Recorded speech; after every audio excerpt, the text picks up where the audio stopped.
perform, get informed, go perform. So on this segment, we are going to talk about learn-to-teach. So I'll go straight to the point to you first, ma'am. How do you ensure high quality teaching standards in your school? Okay, for high quality teaching standards, we do well to train our teachers. Training is something that our school upholds.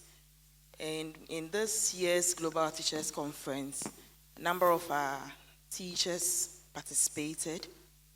We do both in-person trainings and online trainings for our teachers. And we look out for where there is need. If it should be subject specific, if it has to do with customer care, that is with the administrative staff and all that. So we try doing that, and we follow that up with class observation, that is teaching and learning. We do that in 2 ways, that is the walkthroughs. Then also we have the sitting observation lessons. That notwithstanding, we also follow the teaching and learning process with our book reviews or book auditing to ensure that the right thing is being done in the various classes and the children are being taught what they are expected to be taught and are assessed as well. Thank you. Thank you. And you, sir? Well, so pretty much everything that you've said. We start with the induction process to make sure new staff are aware of our vision, our values, and what is expected of them. Then we put them on what I call, I like the phrase continuous professional development, but I prefer to call it continuous professional and personal development because I want my teachers to take ownership of their own learning. So we do a lot of CPD, both internal and external, but we also have appraisals, individual appraisals, where we tend to make sure that we look at the weaknesses of the teacher and see how we can iron off those weaknesses and then maintain their strengths.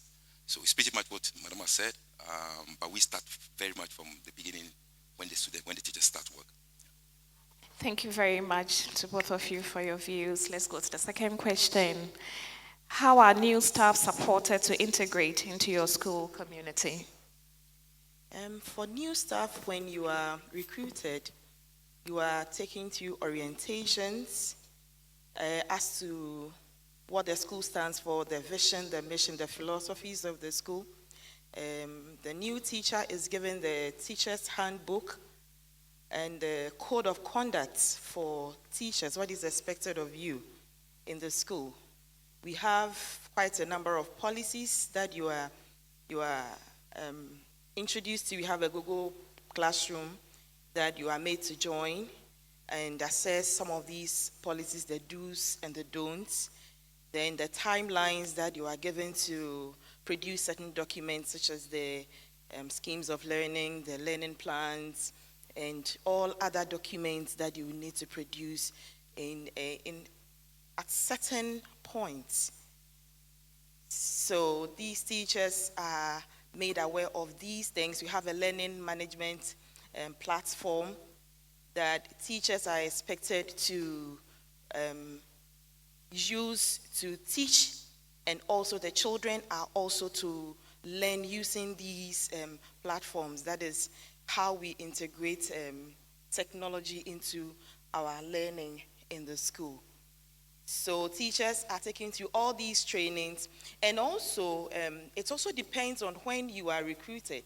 There are times you are recruited during the vacation period, so you have enough time for all these things to be done.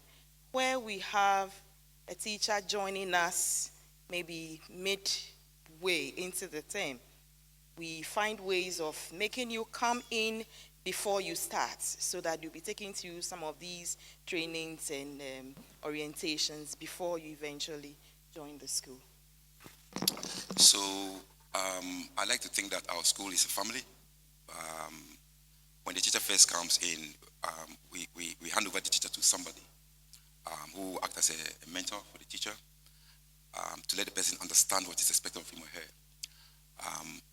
Where collaborative teaching is possible, is appropriate, we let it happen. So we don't let the teacher go straight to the classroom and go and start teaching.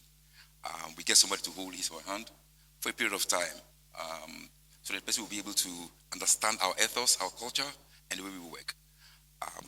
But more importantly, it is for you to make the person very welcoming. You have to let the person know you care. It is very important for you, the principal or management, to let the person understand that you really care for him, not only his professional development, but also his personal development. And so you put in welfare provisions for them to make them feel very welcome. In Tamale, those teachers who come from Accra, we try to introduce them to Property Z for them to be more welcome.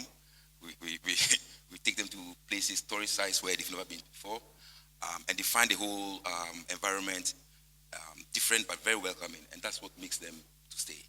Yeah. Thank you very much. The next question is, in the event where a teacher is not complying with expectations, what does your school do? So what happens is when the teacher comes first, the first year he or she goes through all the training, right? And give him all the support that he or she needs. And the second year we leave one hand. We try to let you go, and we'll see how you do. And if you are doing okay, we try to improve you. I think that after 2 years or 2.5 years of solid support that we give you, if you're not able to meet my expectations, then I have to replace you. But when I'm going to replace you, I find something else for you to do, either in the school or outside of the school. So I won't just get rid of you. I will find something else for you to do, so that, because not all of them are that bad, that hopelessly bad. Yeah? So there's some good in some of them, but they come to teach not because they want to teach, but because it's a stepping stone to something else. And so they are not committed.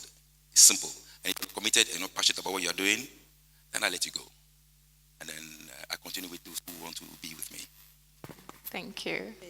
At JFS, we try to engage the teacher, find out why the teacher is not performing to expectations. We try to help you where there is a need. If you need any form of training, we bring that one in. We let somebody help you.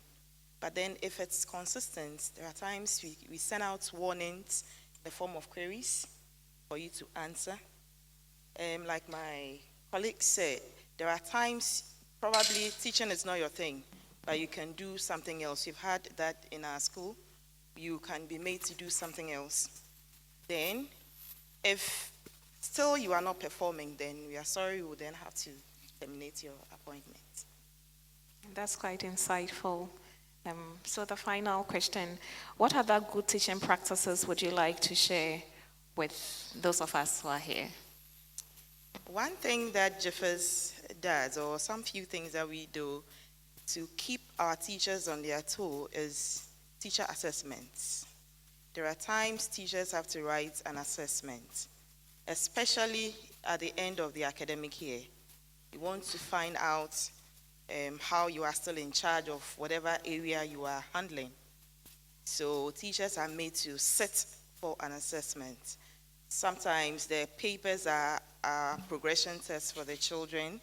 Teachers are made to set some of these papers, and the results will inform management where you'll be placed and how, what position you will be in the following year. Another thing that we do is what we call our PLCs, that is professional learning communities. We have that every week. In that meetings, we find out how your week has been as a teacher, your challenges, and how you've been able to overcome them. Those who have been able to overcome those challenges, we share it. We do peer teaching and observations. We pick topics that come up as challenges, if it is class management, if it has to do with any particular thing, we try to find out, and that will inform management what training teachers will need in our next training sessions. Then before every term ends, you have teacher evaluations. Every teacher is posted a Google link for you to appraise yourself for the term.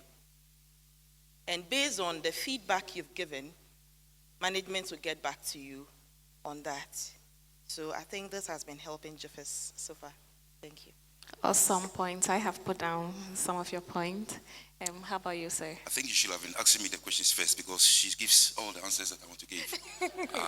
That's okay. not fair. You can say the same thing. Yeah, I think that one of the things that has really caught up is that we ask teachers to do their own research on topics that they think will benefit the school, and they come and share the results with with other teachers. So a very good example is we had a student who had a new student who had autism, and even though a few of us knew what autism is, I asked the teacher to go and do the research. So the teacher did the research. I worked with a school, an inclusive school before, so I pretty much know what autism is. I was shocked when I went to the class, when I went to the training session and I saw her doing the presentation. It was incredible. And so because of that, they've bought into it. So if there's a problem where they have to share some training, they do their own research on the topic and then come and share it with the other teachers. We used to have training sessions every Wednesdays, every single Wednesday. We had sessions, training sessions. Now we have cut it down to one Wednesday a month. And it's the teachers who lead the training. Not management, not external people, but it's the teachers who take ownership of the training and lead the training for all the other teachers. Thank you to both of you for such insightful points. I believe all of us have learned a thing or two. I have, and I'll get back to you later on, even after this program, and we can discuss further. So thank you so much for your attention. God bless us all. Thank you. Thank you.